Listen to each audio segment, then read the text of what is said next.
ஹல்லேலூயா. கர்த்தர் நல்லவராக இருக்கிறார். ஹல்லேலூயா. சரி, உங்களோட சின்ன காரியங்களை நம்ம பேசுவோம்.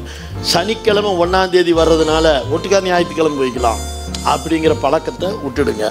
இல்லை சனிக்கிழமை தான் போயிட்டோம்ல, ஞாயிற்றுக்கிழமை போகாமல் இருந்தேன்னு அதையும் விட்டுடுங்க. எப்பெல்லாம் ஆராதனைகள் இருக்கோ அப்பெல்லாம் கர்த்தரோடு இடைப்படணும். இது எந்த மெசேஜில் சொல்லியிருக்கேன்? உபதேசம் என்னும் மலை. இந்த உபதேசம் இந்த ஆவிக்குரிய செடி மேலே தண்ணி விழுந்துக்கிட்டே இருக்கணும். வருஷத்துக்கு ஒரு தடவை ஊற்றினா போதும் அப்படின்னு விட முடியாது. மாதத்துக்கு ஒரு தடவை ஊற்றினா போடும் அப்படின்னு விட முடியாது. தினமும் ஊற்றணும். சில பாதிக்கப்பட்ட செடியை பார்த்தீங்கன்னா சூரிய உதயத்துக்கு முன்னாடி ஊற்றுவாங்க, சூரிய அஸ்தமத்துக்கு பின்னாடி ஊற்றுவாங்க. இந்த இடையில பூமி சூடாக இருக்கும், தண்ணி ஊற்றுனா செடி வெம்பி போயிடும். பாருங்கள் எப்படியெல்லாம் ஒரு கணக்கு இருக்குது பாருங்கள். ஒரு செடி மத்தியானத்தில் தண்ணி ஊற்ற மாட்டாங்க, சரியான முறை கிடையாது. ஊற்றணுன்னா காலையில் 7 மணிக்கு ஊற்றிடுவாங்க, இல்லைன்னா சாயந்தரம் 6 மணிக்கு மேலே ஊற்றுவாங்க. ஏன்னா பூமி குளிர்ச்சி அடையும். இல்லைன்னா தண்ணி போய் பூமி சூட்டை கிளப்பி விட்டு ஆணி வேர் வெம்பி போய் செடி மடங்கிடும். ஸோ அப்போ எந்த நேரங்கிறது எல்லாமே நம்ம அந்த செடிக்கு கவனித்து உபதேசம் என்னும் மலையை கர்த்தர் ஊற்றுறாரு. நீங்கள் மலையும் பாருங்கள், திடுன்னு வர்ற மலையை விவசாயிக்கு டேஞ்சர். சிறுக பெருகுது பாருங்கள், அந்த மலை அவனுக்கு உத்தமம். இப்படிலாம் நிறையா இருக்குது. அப்போ உபதேசங்களும் அப்படி தான். சனிக்கிழமை 1ஆம் தேதி வந்தால் 1ஆம் தேதியோடைய ஆசீர்வாதத்துக்கு மலைக்கு வரணும். அப்போ இந்த செடி என்ன பண்ணணும்? தண்ணியை குடிச்சுக்கோணும். அடுத்த நாள் காலையில் ஞாயிற்றுக்கிழமை வாரத்தின் உபதேசம் என்னன்னு பார்த்து அந்த தண்ணியும் குடிக்கணும். ஹல்லேலூயா. ஒரு செடி ஆவிக்குரிய கனியை சுபாவங்களை வெளிவிடணும்னா தண்ணி அந்த தண்ணி போதும், இந்த தண்ணி அப்படிலாம் எப்போவுமே தண்ணி ஊற்றிட்டு இருக்கணும். ஹல்லேலூயா. அதாகவே நீங்கள் 1ஆம் தேதி வரணும், கட்டாயமாக வரணும். ஹல்லேலூயா. கர்த்தர் நல்லவராக இருக்கிறார். நம்ம கடந்த வாரத்தில் என்ன செய்தி முடித்தோம்? ஏன்னா சும்மா அப்படியே நான் பாட்டுக்கு உங்களுக்காக நான் மங்குன்னு படித்து எல்லாம் ரெடி பண்ணி சொன்னால் நீங்கள் மறந்துடக்கூடாது. எதை பற்றி பேசிகிட்டு இருக்கிற 3 வாரமா? உடன்படிக்கையை பற்றி பேசிகிட்டு இருந்தோம். எல்லாம் மறந்துட்டிங்களா? எத்தனை உடன்படிக்கை? கொஞ்சம் அப்படியே இருக்கு. 7. எவ்வளவா பிரிச்சிங்க? என்னென்னு பிரிச்சிங்க? வெரி குட், மறக்கக்கூடாது. Okay, right, okay. ஆவிக்குரிய கனியா, ஆவிக்குரிய கனிகளா? கனி. இதெல்லாம் சின்ன சின்ன டிப்ஸ் பைபிள் படிக்கும்போது ஞாபகம் வச்சுக்குவாங்க. எல்லாம் நம்ம படித்து பழகிட்டோம். ஆவிக்குரிய கனிகள், ஆவிக்குரிய கனி. ஆவிக்குரிய கனிகள் அல்ல, ஆவிக்குரிய கனி. அப்புறம் வேற என்ன முக்கியமான ஒரு கொஸ்டின்ஸ்? அதாவது சாமுவேலை தியானிக்கும் பொழுது சாமுவேல் இப்படி போய் இப்படி இடது கை பக்கம் திரும்பி படுக்க போகிறவன் எந்த பக்கம் திரும்பிட்டான்? திரும்பி எதுக்குள்ளே போயிட்டான்? பாரிசல் ஆகிட்டான். அதே அதிர்ச்சி தான் விழுந்தவனை தள்ளுவார்னு பார்த்தா விழுந்தவனுக்கு காரணமாக இருந்த அப்படி தள்ளி விட்டார் பாருங்க. பைபிள் நிறையா சஸ்பென்ஸ் ஃபிலிம்லாம் வச்சுருக்கும் போல இருக்கு.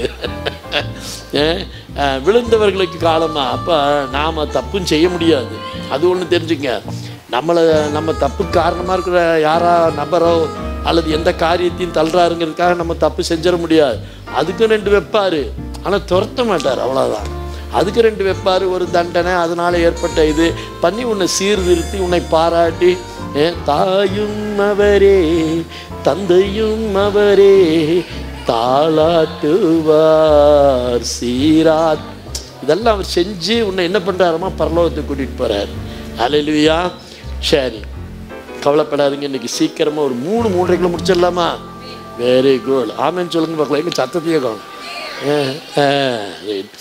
அதாவது மற்றவங்களுக்கு எப்படின்னு தெரியல, நம்மளை மாதிரி ஆள்லாம் இந்த 3/4 மணி நேரத்தில் முடிங்க, இந்த 1 மணி நேரத்தில் முடிங்கிறது தான் கொடுக்க முடியாத ஒரு மெசேஜ். அதுதான் அதே நாங்களாம் ஆரம்பத்திலே பழகியாச்சு. எப்படின்னு கேட்டால் எடுத்து பைபிளை உட்கார வேண்டியதான், முடிக்கிற நேரம்லாம் எங்களுக்கு தெரியாது. அப்படிலாம் குடும்பங்கள் எங்கள் வீட்டுக்கு வருவாங்க. வந்துட்டாங்கன்னா அவங்களும் வரும்போதே எனக்கு சாப்பாடு அவங்க சாப்பாடு எல்லாம் வாங்கிட்டு வந்து நோட் புக் பேனோடு உட்காந்துருவாங்க. ரைட், ஸ்டார்ட் பண்ணலாமா அப்படின்னா காலையில் பால்காரம் பெல் அடித்ததெல்லாம் உண்டு. ராத்திரி 7 மணிக்கு உட்காந்து விடிய காலையில் 6 மணிக்கு பால்காரன் பால்னு கேட்ட சத்தமெல்லாம் இருக்குது. அப்படிலாம் பேசின ஆளுங்க. சும்மா 1 மணி நேரம் 10 நிமிஷம் பேசின ஆளுகளாம் இல்லை, மணிக்கணக்கில் பைபிளை பேசின ஆளுங்க. எங்களை கொண்டு வந்து நிறுத்தி வச்சுட்டு 3/4 மணி நேரம் பேசி பார்க்கலாம் அப்படின்னா தான் எங்களுக்கு தண்டனை. இந்த 1 மணி நேரம்லாம் நான் இவங்களும் சொல்லுவாங்க, உங்களுக்கு 1 hour ஒதுக்கி இருக்கிற 1 hour அதை வச்சு நான் என்னையா பண்ணுறது? 5000 ரூபா சம்பளம், 4 குடும்பத்தில் 4 பேர் 5000 ரூபா வாங்கிக்க அப்படின்னா எப்படி இருக்கும்? 5000 ரூபா வச்சுட்டு 4 பேர் நாங்கள் என்னங்க பண்ணுறது அப்படிங்கிற மாதிரி 1 மணி நேரத்துக்கு கொடுத்துட்டா என்ன பேசுறது தெரியும். அதனால் இன்றைக்கி கர்த்தர் நமக்கு கிருபை பாராட்டுவாராக 3 மணிக்கே முடிக்கிறதுக்கு. ஹல்லேலூயா. சரி, ரைட், ஓகே. ஆனால் நாங்கள் தான் அப்படி செஞ்சோன்னு நினச்சிடாதீங்க. நிறைய பேர் இப்போ சும்மா இருக்கிறத விட்டுட்டாங்க. அப்போ எப்போ எந்திரிச்சு போகிறோம்? சில பேர் யோசிக்கிறீங்க, நீங்கள் பேசுன்றது நாங்கள் 12க்கு போய் இது இந்த இந்த இந்த விஷயம் இப்போ மட்டும் நடக்கலை, அதையும் தெரிஞ்சுக்கங்க. இயேசு பேச ஆரம்பிச்சிருவாராமா, சோறு தண்ணி இல்லாமல் பேசுவாராமா. அட இவருக்கு இல்லைன்னா கூட பரவாயில்ல, கேட்டுட்டு இருக்கிறவனுக்கு இல்லைங்கிறது தெரியாமையா பேசிகிட்டு இருப்பார். இன்னும் சாப்பாடே இல்லை, பேசிகிட்டே இருப்பாராம். பேசிட்டு அடடா இவனுங்களுக்கு சாப்பாடு இல்லையேன்னு, சரிப்பா அப்புறம் நாளைக்கு பார்க்கலாமா, உட்காருங்க பாருங்களாமா. அப்பேற்பட்ட இருதயம் உள்ள மனிதர்கள் உட்காருங்க சொல்லி நீங்கள் பேசுங்க, 10 பேர் எந்திரிச்சு போய் ஊருக்குள்ளே ஏதாவது கிடைக்குதான் பார்த்து வேடாமா, நீங்கள் பேசுங்க அப்படிம்பாங்களா. அப்படியெல்லாம் பேசின காலங்கள் பைபிள்களில், நம்ம மட்டும் இல்லை. அல்லேலூயா. இந்த கடமைக்கு ஒரு ஞாயிற்றுக்கிழமை 3 ஹவருங்களா, ஒரு 10 நிமிஷம், ஒரு 15 நிமிஷம். இதை விட என்கிட்ட சொல்லுவாங்க, ப்ரேயருக்கு பார்த்தீங்க அப்படின்னா என்ன சொல்லுவாங்கன்னா, 60 நிமிஷம், ஒரு 1 ஹவருக்கு 1 மணி நேரமாவது ஜெபிக்க வேண்டாமா அப்படின்னாக்கா, நீ எவ்வளோக்கு எடுத்துக்கிட்ட ஜெபத்தில் கில்லாடிக்கிறமாமுக்கா? அப்போ 1 ஹவருங்க. சரி, 1 ஹவர் எப்படி ஜெபிப்ப? 60 நிமிஷங்க. எப்படி ஜெபிப்ப? இதில் ஒரு 10 நிமிஷங்க ஒரு ஸ்தோத்திரம் பலிங்க, அப்புறம் அதில் ஒரு 20 நிமிஷங்க, அப்புறம் அதில் 10 ஒரு பாட்டை, இப்படி தான் பிரிச்சுக்குவான். இந்த பிரித்து ஜெபிச்சின்னா அந்த ஜெபத்துக்கு பேர் கடமை ஜெபம். நீ ஜெபத்துக்கு நேரம் கிடையாது. உன் உள்ளத்தில் அவர் வந்துட்டு பேசும்பாரு, அவ்வளவுதான். பாடும்பாரு, எந்த பாடலாம்? உங்க கிருபை இல்லாம வாழ முடியாதப்பா, உங்க கிருபை இல்லாம வாழ பாடணும். நமக்கு நேரமே கிடையாது. முஸ்லீம்ஸ் 5 மணி நேரம் 5 தடவை வச்சுருக்காங்க. ஹிந்துஸு வெள்ளிக்கிழமை செவ்வாய்க்கிழமை அப்படின்னு வச்சுருக்காங்க. கிறிஸ்தவ ஒருத்தனுக்கு தான் நேரமே இல்லை. நல்லா அப்படியே ஷவர் ஆன் பண்ணிட்டு குளிக்கிறியா, பாடு. தாய்மடியில் தவழுகின்ற குழந்தையை போல நீ பாட்டுக்கு பாடலாம். அரிசி கழுவிட்டுருக்கியா, ஒரு 10 ஸ்தோத்திர மொழியை சொல்லு. அரிசியை உலையில போடுறியா, ஒரு ஸ்தோத்திர மொழியோட போடு. எல்லாம் ஜெபந்தான். 24 hours நம்ம அவருடைய தியானத்துக்குள்ளேயே நம்ம இருக்கோம்.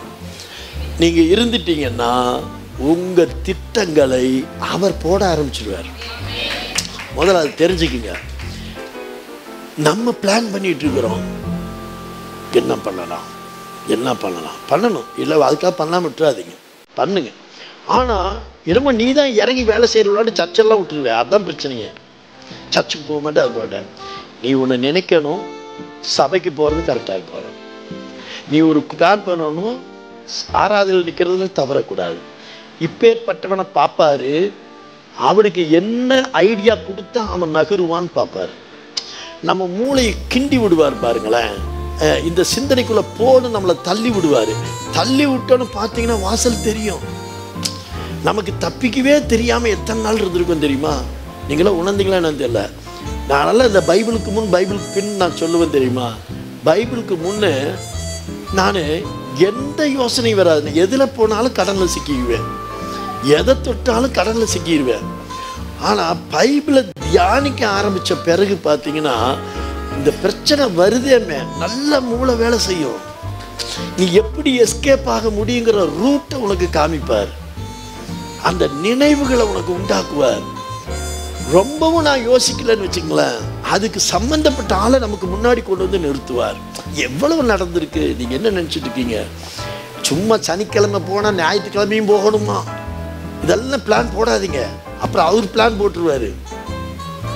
நீங்கள் அப்பளுக்கு இல்லாமல் வரணும். அதே மாதிரி சபைக்கு இன்றைக்கி உண்மையாலுமே ஒரு சின்ன சந்தோஷம் எனக்கு என்ன, கிடுக்கிடுன்னு எல்லாம் 9-10 எல்லாம் வந்துட்டீங்கன்னு நினைக்கிறேன். ஆமாம், கையை தட்டுங்க. உங்களுக்காகவே ஒரு கையை தட்டு. கிஜின்னு எல்லாம் வந்துட்டீங்க. அவர் 8:55 வந்துட்டாரு. நீங்கள் 8:50 வர வேண்டாமா? நீங்கள் அவரை வர வைக்க வேண்டாமா? நேரங்களை கடைபிடிங்க. எத்தனையோ விஷயத்துக்கு நம்ம டைமு ஓடிட்டு இருக்கிறோமே, சபைக்கு மட்டும் டைம் போடும். அது என்ன, வீட்டில் ஒரு 4 மணி நேரம், மத்தியானம் 5 மணி மட்டும் சாப்பிடாம இருந்த நாட்கள் எத்தனை. ஆனால் சபைக்கு வந்துட்டா மணி 12 ஆச்சு, பணி 1 ஆச்சு. வீட்டில் ஆனால் உட்காந்துருப்போம், எத்தனை நியாயம் பேசினாலும். நான் என்ன சொல்ல வரேன் அப்படின்னா, நீங்கள் விசேஷித்தவர்கள். என்ன விசேஷத்தா? நீங்கள் ஒன்றும் செய்ய வேண்டாம், சும்மா இருங்க. இப்போ புரிஞ்சிருக்கு, சும்மா இருங்கன்னு தூங்க முடியாது. சும்மா இருக்குன்னா தலையாந்தி தர மாட்டீங்க. சும்மா இருங்கன்னா என்ன செய்யறது? இதை கேட்டுட்டு பேசுறத கேட்டுறத மட்டும்தான் கவனம் இருக்கணும். 2 மனங்களும் எங்க இருக்கணும்? நான் பேசுறதுல இருந்துட்டா நீங்க என்ன இருக்கீங்க?